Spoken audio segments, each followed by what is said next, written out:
আল্লাহর নবী বলেন রুফিয়ান উম্মতি খাতাআ ওয়ান নিসিয়ান।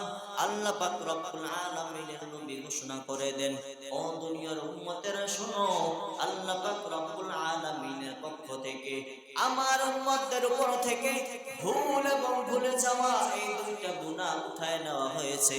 কোন বান্দা যদি নামাজের কথা ভুলে যায়, ঘুমের মধ্যে নামাজের সময় চলে গেল, নামাজ পড়তে মনে নাই, মনের ভুলের কারণে নামাজ চলে গেল, আল্লাহ বলে তার আমলনামায় কাজার গুনাহ উঠবে না।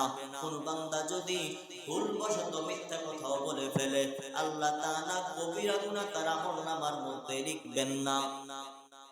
কোন বান্দা যদি কোন বান্দাকে ভুলবশত হত্যা করে ফেলে, আল্লাহ বলে বান্দা আমি তোমার আমলনামার মধ্যে হত্যা করার কবিরা গুনাহ লিখব না।